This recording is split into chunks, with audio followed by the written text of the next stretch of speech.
శ్రీ గురుభ్యో నమ. శ్రీ మహాగణాధిపతయ నమ. శ్రీ సరస్వతి నమ. భక్తులరా, వ్యాసమహర్షి రచించిన మహాభారత ఇతిహాసం యథాతథంగా చెప్పుకున్నాం.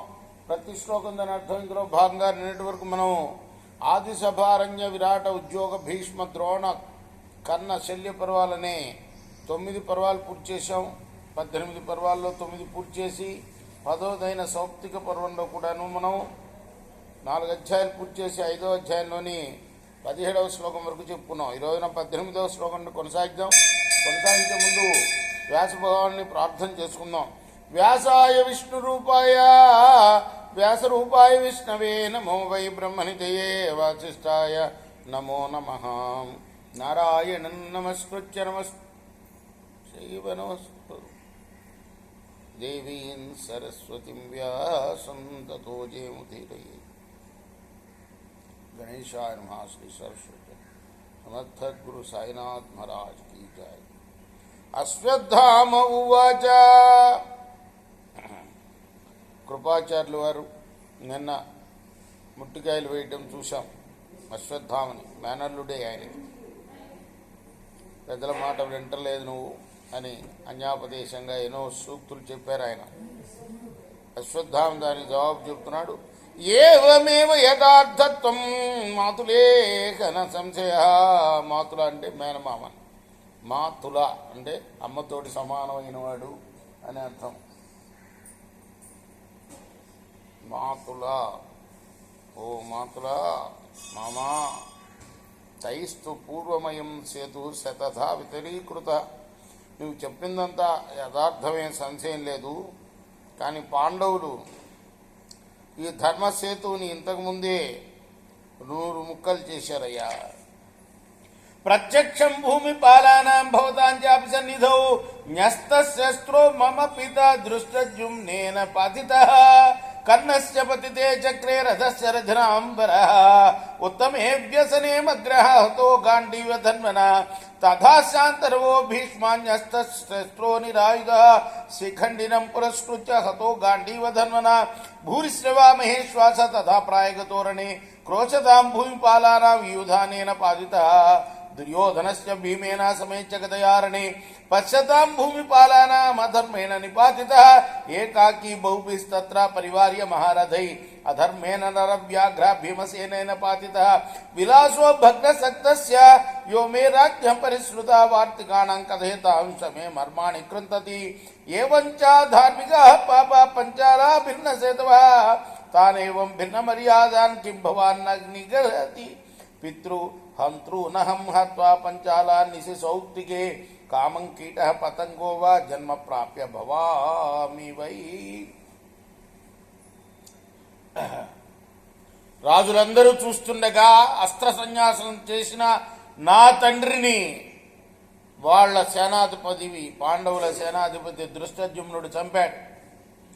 అంతేకాదు రథిక శ్రేష్ఠుడైన కర్ణుడు రథచక్రం దిగబడి సంకటంలో పడిపోయినప్పుడు అర్జునుడు ఆయన్ని చంపాడు. ఇవన్నీ ధర్మ వ్యతిరేకాలే, యుద్ధ ధర్మానికి విరోధాలే కదా. అదేవిధంగా శిఖండిని ముందుంచుకొని భీష్ముని శస్త్రహీనుణ్ణి నిరాయుధుణ్ణి చేసి అర్జునుడు పడగొట్టాడు. అదేవిధంగా భూరిశ్రవుడు రణభూమిలో ప్రాయోపవిష్టుడై ఉండగా రాజులందరి ఆక్రోశాల మధ్య సాత్యకి ఆయన్ని చంపాడు. భీమసేనుడు రణభూమిలో రాజులు కూడి చూస్తుండగా గదతో దుర్యోధనుని అధర్మంగా తొడల మీద కొట్టాడు. దుర్యోధనుడు ఒంటరి అయినా కూడా అనేక మహారథులు చుట్టుముట్టారు అతన్ని.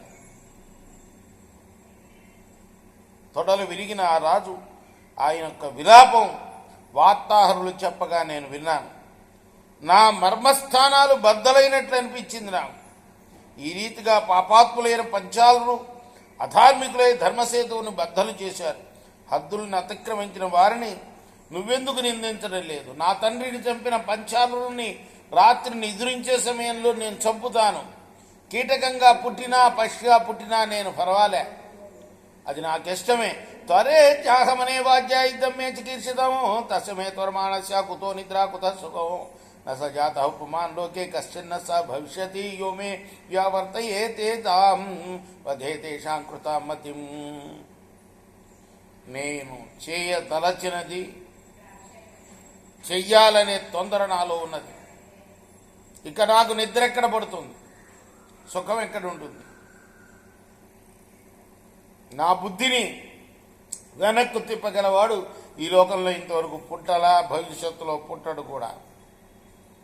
ఇవన్నీ చెప్తూ ధృతరాష్ట్ర మహారాజుకి సంజయుడు అంటున్నాడు, ఏమముక్త మహారాజా ద్రోణపుత్ర ప్రతాపాన్ ఏకాంతే యజుయచ్చాశ్వాన్ ప్రాయోదభిముఖ పరాన్ తమభృత మహాత్మానో భోజశారద్వతాభో కిమర్థస్యంతనో యుక్త కించ కార్యం చికిత్సితం ఏకసార్థ ప్రయాతౌ స్వః త్వయా సహ నరర్షభ సమదుఃఖ సుఖోయ చాపి నావాన్ సంకితుమర్హసి అశ్వత్థామాతు సంక్రుద్ధ పితుర్వధమనుస్మరన్ తాభ్యాం తజ్జన్ తథా చాఖ్యో యదస్యాత్మచికీర్షితం హత్వా శతసహస్రాణి యోధాన్ నిశితై శిరై న్యస్తశస్త్రో మమ పితా దృష్టజుమ్నేన పాతితః. రాజా, ఈ విధంగా ధృతరాష్ట్ర మహారాజుతో చెప్తున్నాడు సంజయుడు. ఈ విధంగా పలికి అశ్వత్థామ ఏకాంతంగా గుర్రాలను పూంచి శత్రువులకు అభిముఖంగా బయలుదేరారు. అప్పుడు కృతవర్మ కృపాచార్యులు వారు అడిగారు, రథాన్ని ఎందుకు కట్టావు, ఏ పని చేయదలుచుకున్నావు? మేమిద్దరం నీతో పాటు బయలుదేరుతాం, నీ సుఖదుఖాల్లో మేము కూడా భాగస్వామ్యం, మమ్మల్ని శంకించవద్దు అన్నా. అశ్వత్థామ మాత్రం తండ్రి వదన తలుచుకుంటూ తీవ్ర కోపంతో తాను చేయదలిచిన పని యథాతథంగా వారికి చెప్పాడు. తన పదునైన బాణాలతో వందల వేల మందిని చంపి ఆయుధాన్ని వీడినప్పుడు నా తండ్రిని దుష్టజుమ్నుడు సంహరించాడు.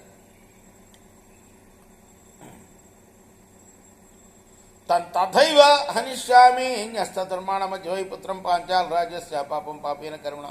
అదే కోపం, అదే సంగతి మళ్ళీ మళ్ళీ చెప్తున్నాడు అన్నమాట. నా తండ్రిని వాళ్ళు చంపారు అధర్మంగా, నేనెందుకు చంపకూడదు?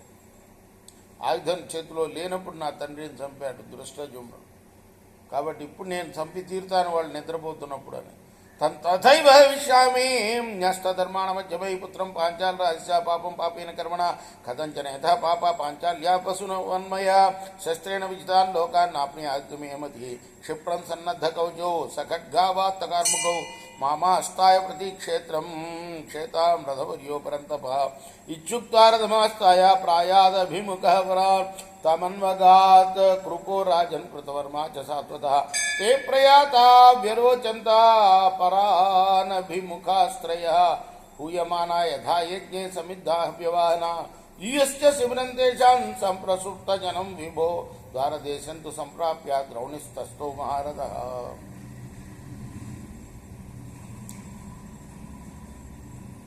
ఆ దృష్టజుమ్నుని కూడా నేను ఇదే విధంగా చంపుతాను.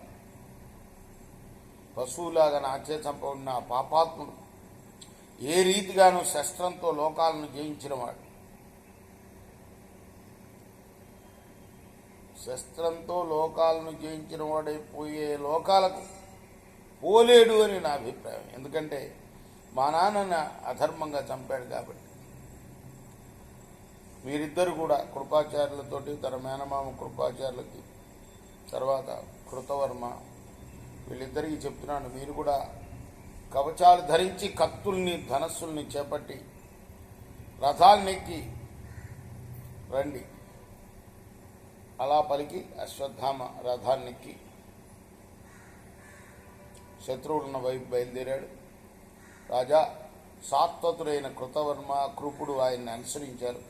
ఆ ముగ్గురు కూడా శత్రువుల వైపు వెళుతూ యజ్ఞంలో ఆహుతులనంది ప్రజ్వలిస్తున్న త్రేతాగ్నులాగా భాషించారు.